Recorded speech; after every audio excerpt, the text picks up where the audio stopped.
Thank you, Gaurav, for inviting me. I'm excited to have this conversation.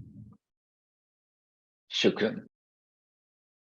Would it be okay if I can call you Anurag or Mr. Agarwal or Please, whatever is Anurag comfortable? is better. Anurag is Yeah, much better. And let me just Shukran. start saying that I'm no longer a CEO. Now we have a CEO now, a mentor and a leader, probably at 40,000 feet high now. Thank you. Thank you for mentioning that. Anurag, you're the third generation uh, in this business.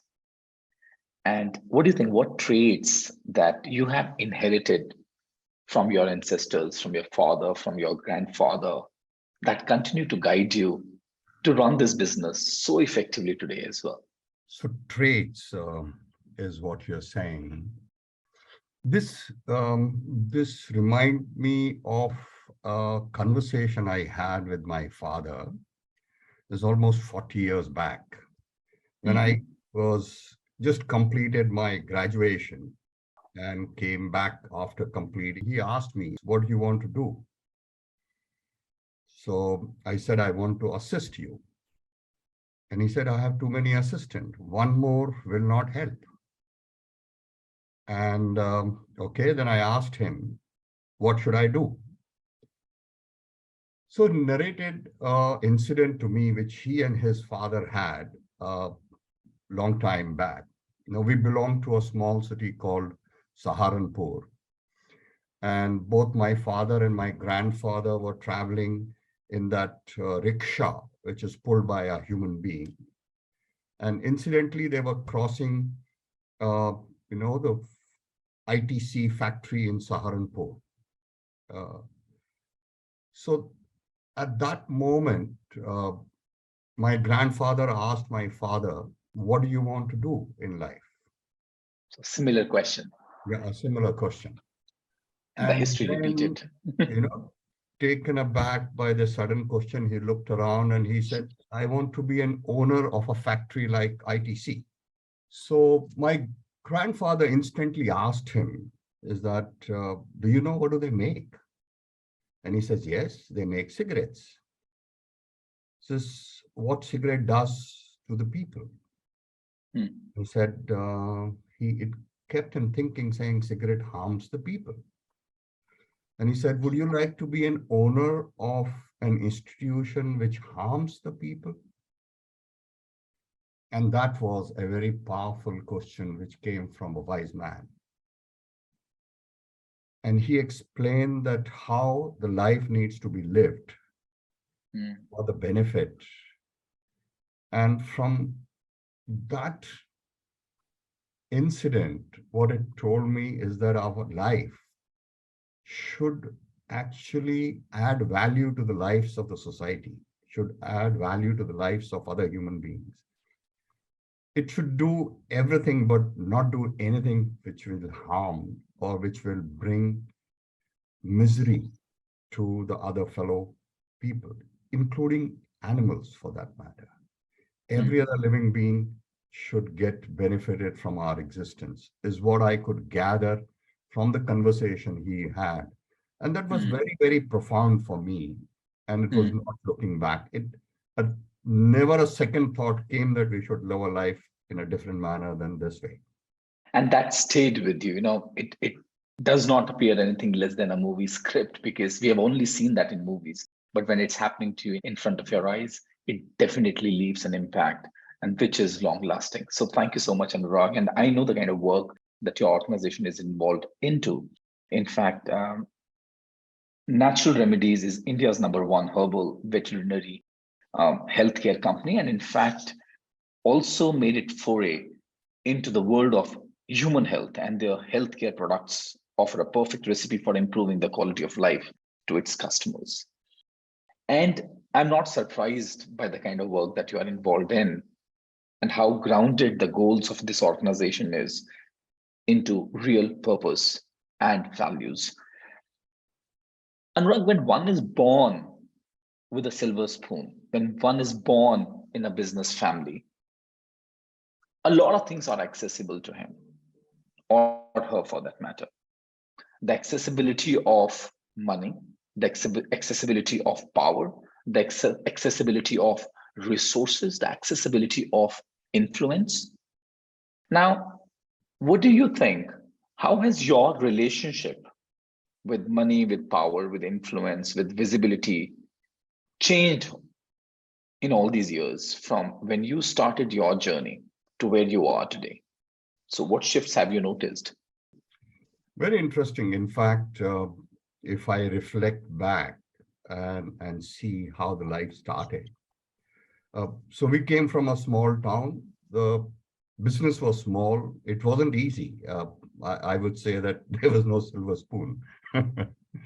But yes, we had the benefits of all basic necessities.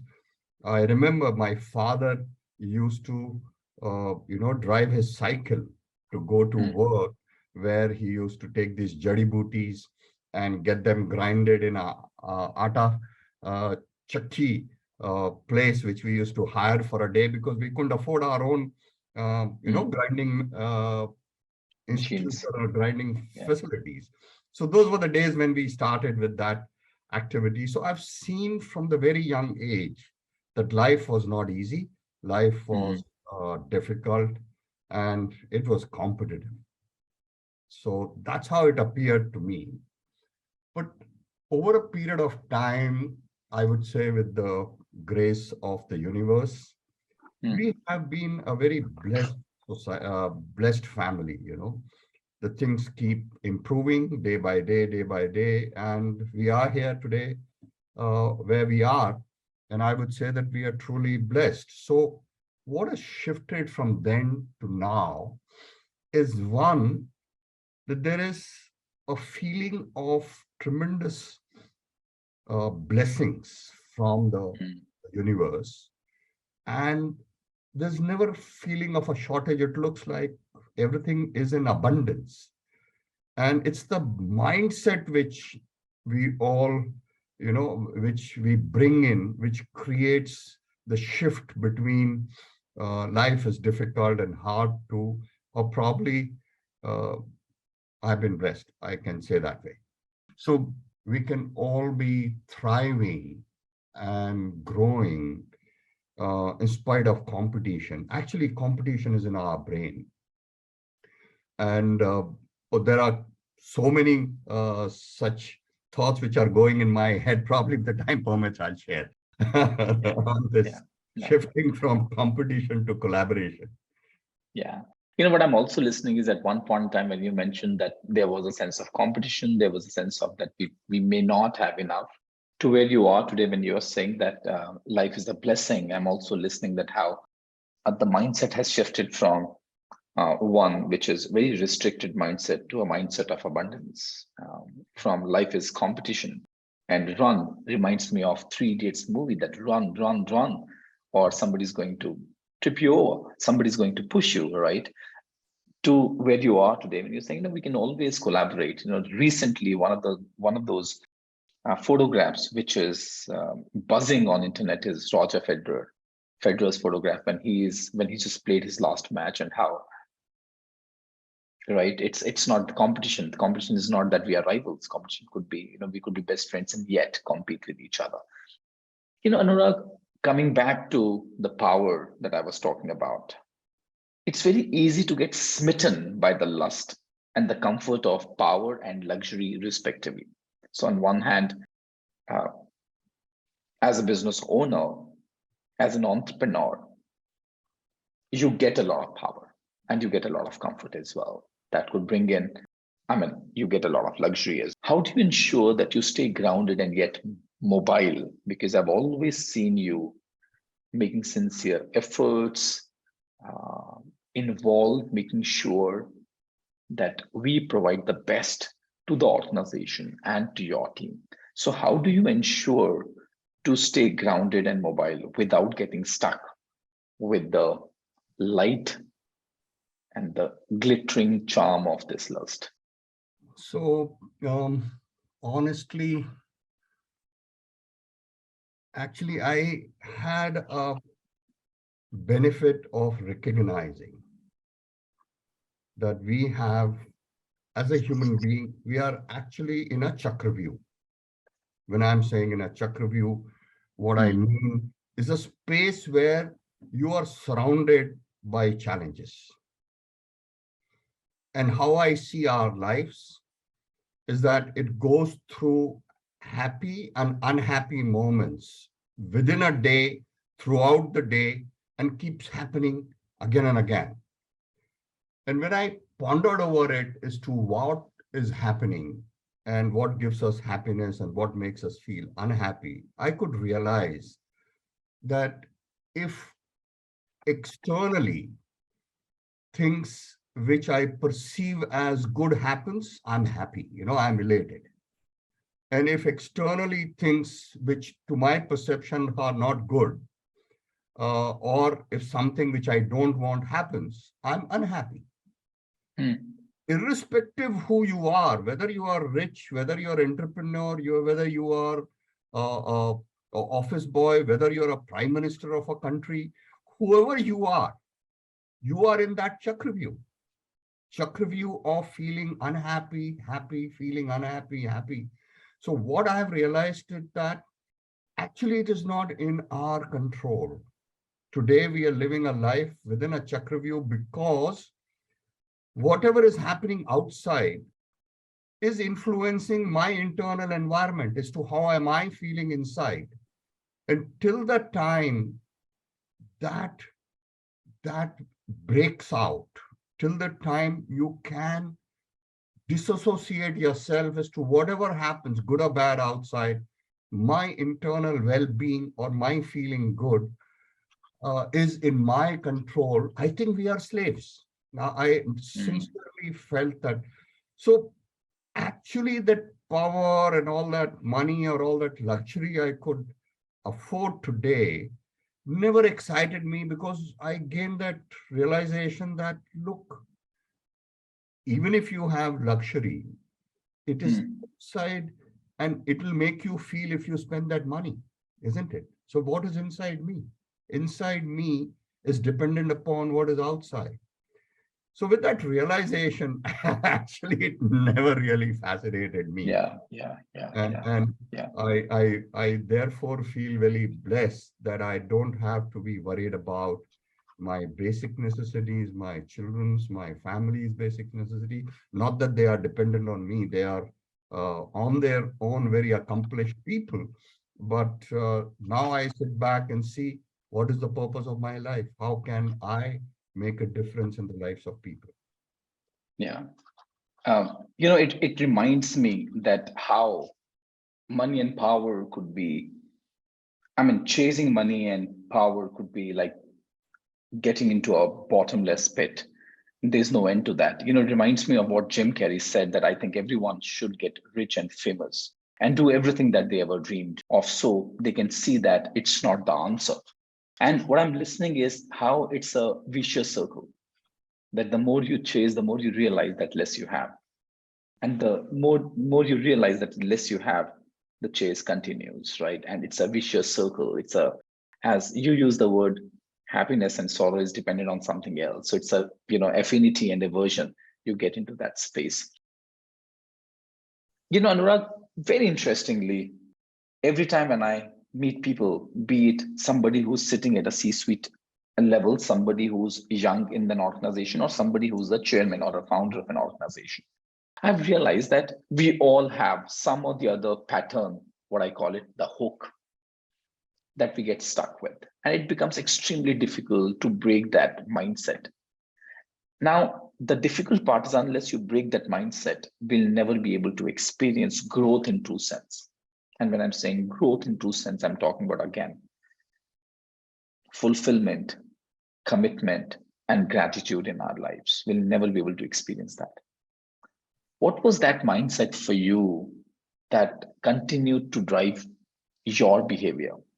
And how did you overcome that?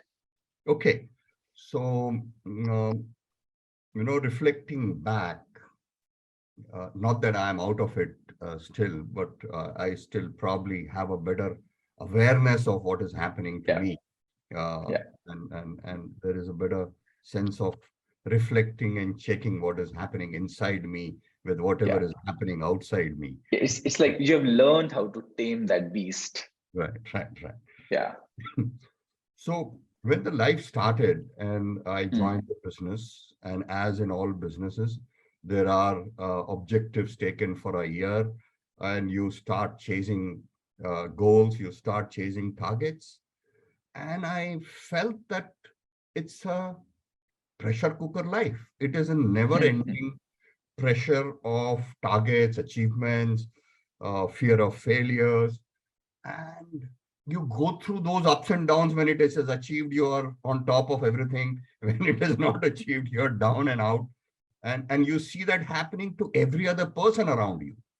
So you felt that that's how the life is, that you will feel happy when you get what you want, and you will feel unhappy when something what you don't want happens. So that's how the life was for me almost for 30 years of my, or maybe 28 years of my life. So it's that slowly, um, you know, I realized that probably I was protecting my image or something like that. And that I'm Hmm. successful, I'm competent, I'm capable. Uh, and there was something which was there, which was to be lost. There was always a fear of losing something which there, and Hmm. you're chasing constantly, and you are fearful actually. I realized that there are those butterflies in your stomach when you know that something can go wrong. And I realized that something can go wrong at any point of time, at every point of time. So Yeah. then you Yeah. want to live your life with that fear for always, because something can go wrong. If you just don't focus on it, you feel it, it is gone. But if you actually look at it, something can go wrong at even now, this moment when I'm sitting in my hotel. What can go wrong? I Hmm. have no idea.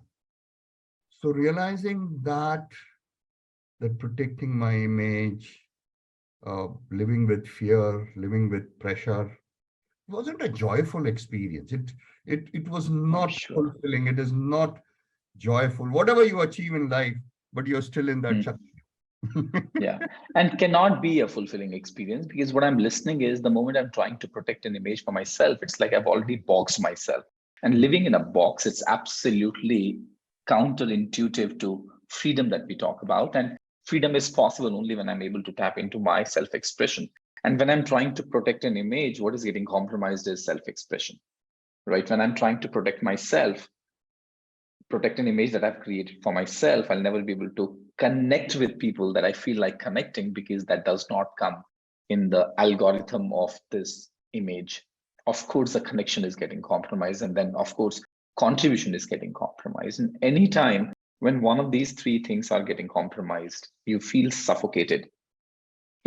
So this is the hook that we spoke about. Now let's take one step forward. As I often share, that unless you are living your life from your values and your purpose, you'll never experience that fulfillment and happiness.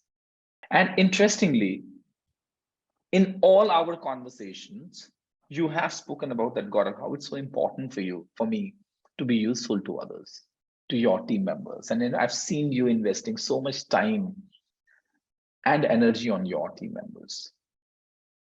So many times you have spoken about how happiness is really important to you.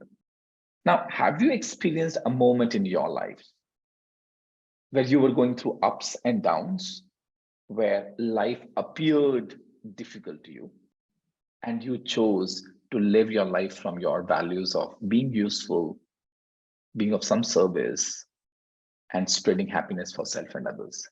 So this reminds me of an incident, and we got a mail from our business partner from Taiwan, Hmm.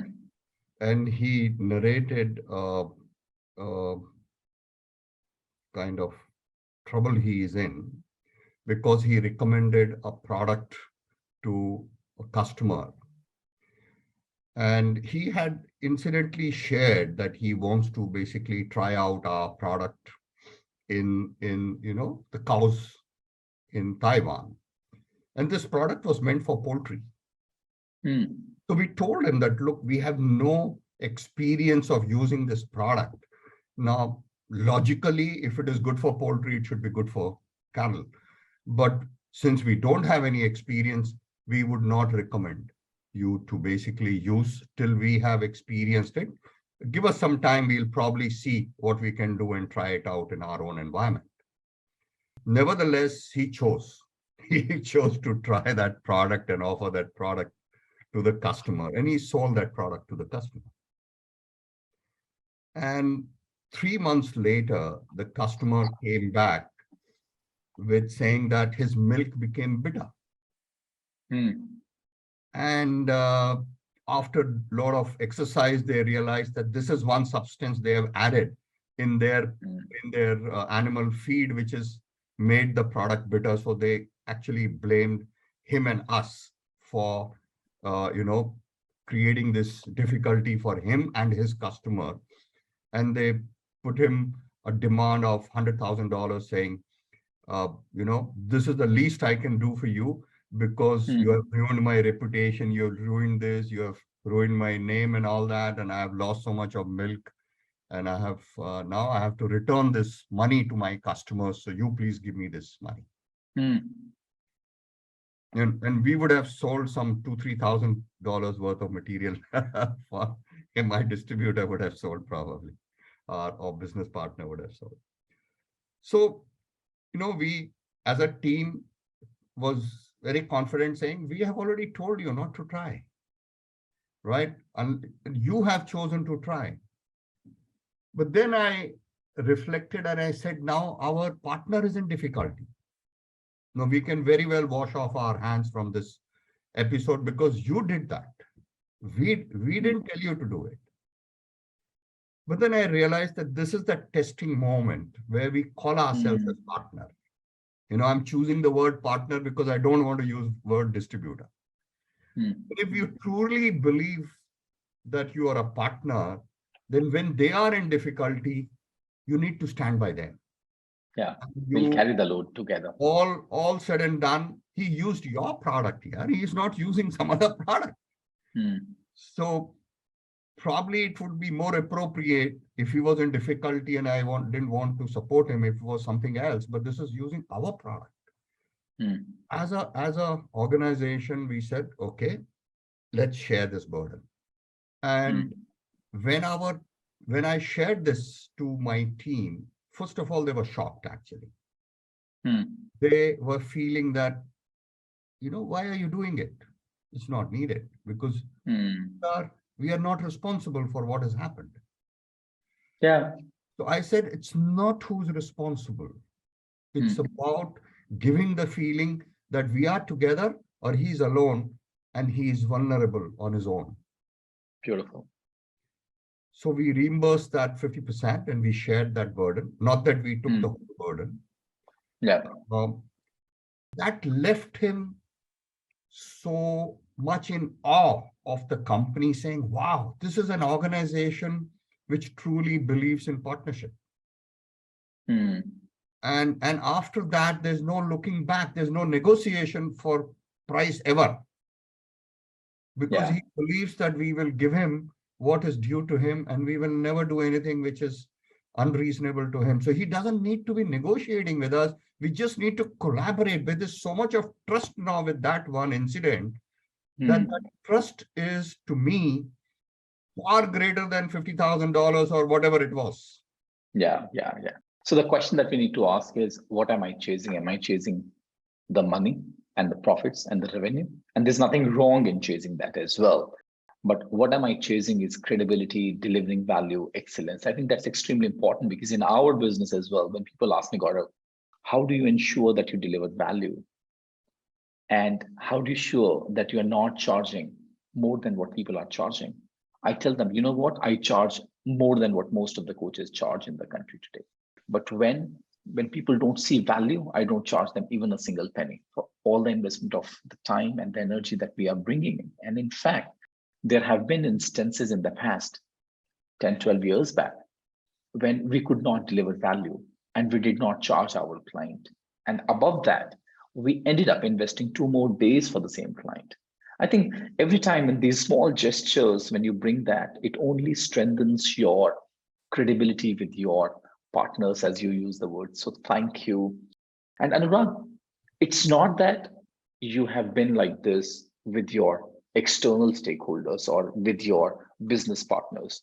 I have seen you walking on the same path, similar path with your team members as well, be it investing on your team members, be it investing on your C suite executive team, be it investing on your middle management. I've seen you investing time, money, energy on them.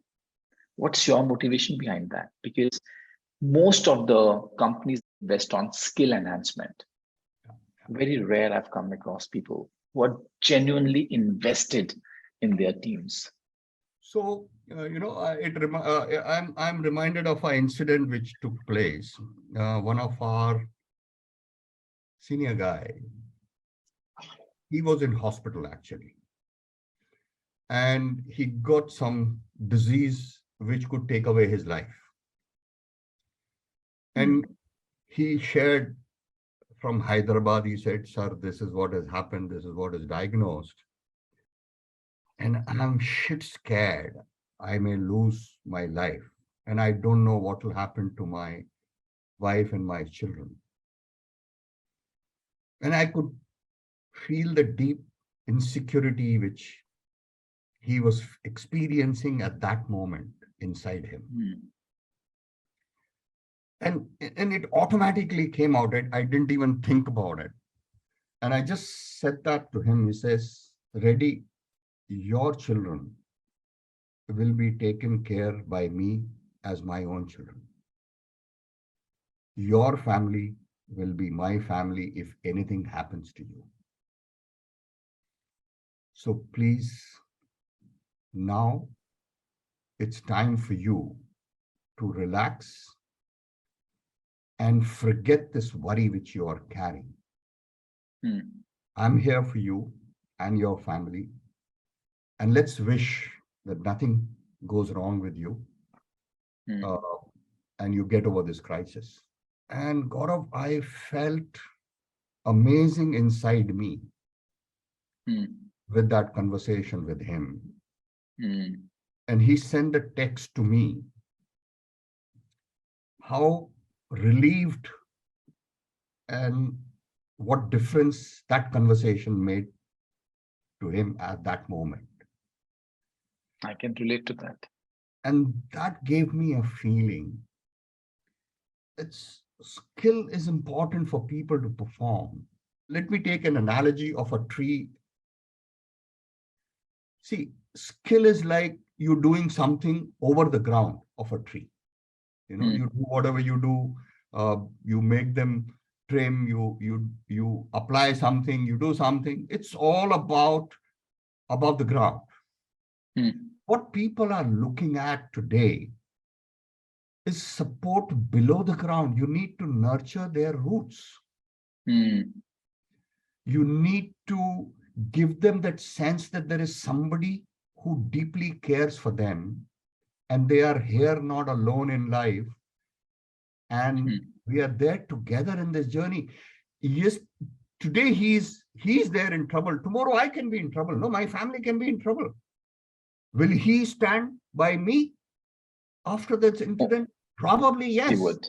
Yeah. Probably yes. That he would care for my family as he would care for his family. Yeah.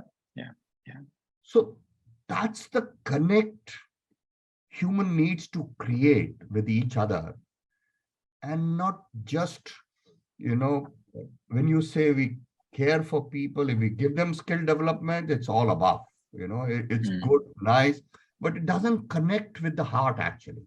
It is very, I give you this, what you give me back, I give you this, you give me growth. Yeah. What a beautiful analogy. Reality. What a transactional reality. It's a beautiful analogy that you have used of, are you investing on the fruits or are you investing on the roots? And that's a question that I'm asking myself. Do I connect with my team members at the human level or at the skill level? Absolutely.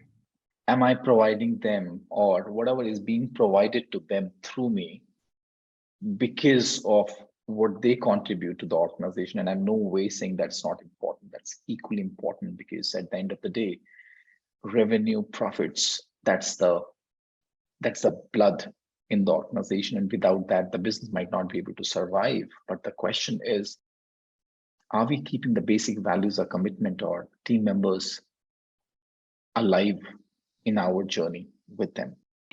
Just shifting the gears, Anurag. On one hand, it's your responsibility to take care of the profits. It's your responsibility to take care of the revenue as well. But as your organization stands for, how do you ensure that you continue to walk on that tightrope of delivering values to your stakeholders and paying your dues to Mother Earth? Because people are talking about environment, people are talking about sustainability, people are talking about governance. So business has certain responsibilities and duties towards ESG. How are you balancing that? How are you walking on that tightrope? So, very important question, but let me tell you, I'm very fortunate. So the ownership of the company is with the family.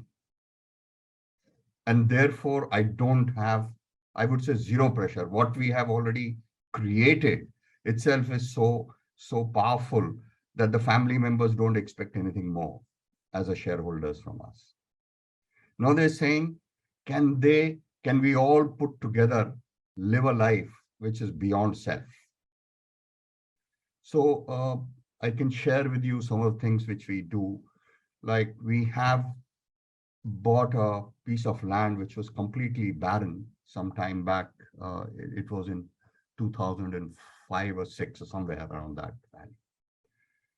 And then when we took that place, it was complete barren land.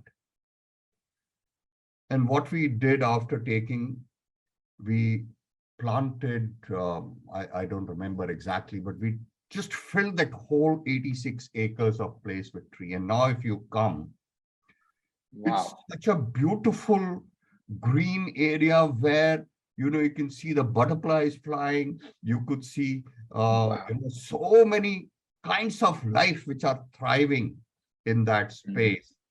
And when I go there, I feel a sense that I was also part of making this a great for so many lives to thrive and survive in that space.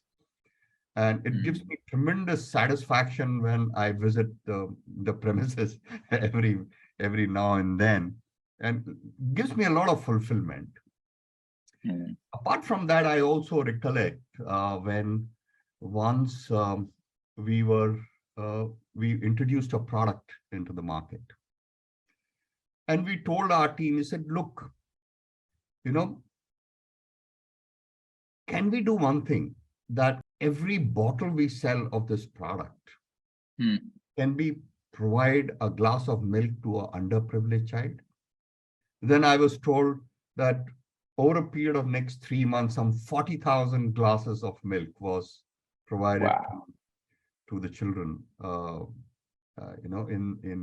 the underprivileged places. We used an NGO to basically, and we clicked the photographs and we showed it with people, because they were the ones who created that 40,000 glasses.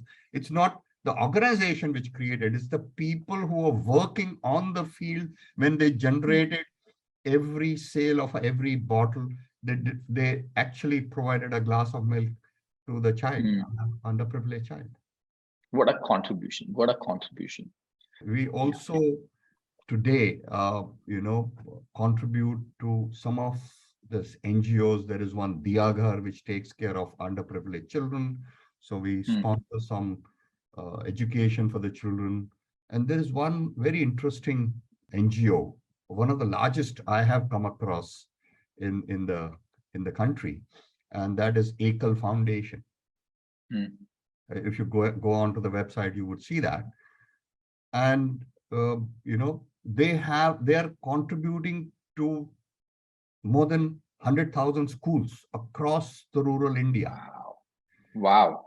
And they are now going through in terms of now classic. They're saying we have reached the numbers. Now can we look at the quality of it. So they have now re-rated their 60,000 schools to be, to the satisfaction level of what they have. Yeah. So we contribute to 100 schools, every year. And we wish to increase that contribution more because we recognize that it is not for you when you live, you are happy. It's when you live beyond self, which gives you tremendous happiness and fulfillment. Because then you truly believe that I'm the one who's privileged. So since I'm privileged, why has God given me the opportunity to be privileged? It means that he expects that we who are privileged will behave in the manner where we can fulfill his wishes to be contributing in some manner to the people who are not so privileged. I think that's your essence of life. Yeah, absolutely. Mm. Thank you. Thank you. Um, Anurag, thank you so much for sharing what it means for you to tap into your life. Just a last question here. And as I was just listening to you, it's not only you are contributing, you're making sure that the entire team come together to contribute. And, as I often share, that a team is a reflection of who you are as a leader. You also mentioned that you've already handed over the baton of the CEO to another person. And what's the next phase of Anurag look like? Okay. So I think I want to be the conscious keeper of the institution. Mm, And I'm repeatedly sharing with the team saying, why do we exist? So mm, being useful is the mother value of the organization. We exist to be, mm, and if we look around, what is being valued by people, whoever is useful is valuable. So if you look at in the nature, sun is valuable because sun is useful. So if you want to become valuable in life, then become useful. A very simple fundamental. So that's how I'm helping people to get to this essence of life, saying that mm. you need to live beyond self. And till the time you are living for yourself, you are actually a part of that chakravyuh which I am talking about. You will constantly keep going and up and down. It's if you want to come out of it, then you need to live beyond self. Yeah, yeah. This is so beautiful. I read it somewhere. And as I'm just listening to it, reminds me of that book. It says, the tongue has never tasted itself, eyes have never seen themselves, nose cannot smell herself. And it's of no relevance if you're only consuming yourself. The question is, how could you be of service to others? Thank you so much, Anurag, for your time. Just And to I'll just, add one more point, if it is not too late, I think we are already late. please go ahead. Please go ahead. So what really happened is that, while I was going through this transition and transformation myself, of Mm, reflecting and understanding, while all was given to us from the ancestors as to why, but you need to discover within you why should you do it. If they have done it, doesn't mean that you should also do it. You need to discover it within you as to how is it important to you. It may be important to them, but how is it important to you? So what I realized is that it's important to share these thoughts with people. It's mm, important to help people experience the joy of these values. So what we mm, did, created transformation groups in the company, and I actually personally leading that whole initiative in the organization. It's already 7 years old. And when some of the people share their stories as to how those vision and values and competencies are transforming them personally, mm. you can feel the goosebumps in your own body. When I'm I'm narrating it, I can sure. feel the goosebumps today also. I'm sure. I can see that on your face. Yeah, Mm, yeah. And it gives you a deeper level absolutely. of fulfillment and Uh, happiness that you cannot buy. You uh, cannot get it in the fruits. Yeah. and I always keep reminding everyone, saying failure teaches equally as a success teaches us.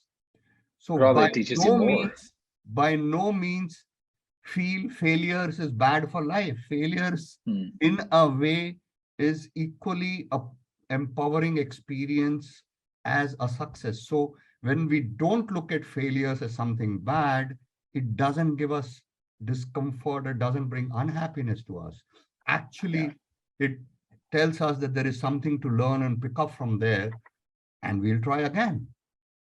Hmm. So Hmm. then you are no longer in that, in that pain of failing and succeeding. You are living your life. Failure is an experience, success is an experience, and we are here to experience life and Yeah. grow in life. Anurag, thank you so much for sharing those deep insights, your wisdom, your experiences with all of us. I think it's an absolute pleasure and an honor to be here with you. Gaurav, Shukran. I Thank you. thoroughly enjoyed this 45, 50 minutes with you. And I hope that how I'm feeling inside all the time, it's just a blessing to be living your life in this position. And I truly thank the universe to be so blissful to us. Shukran. Thank you so much, sir.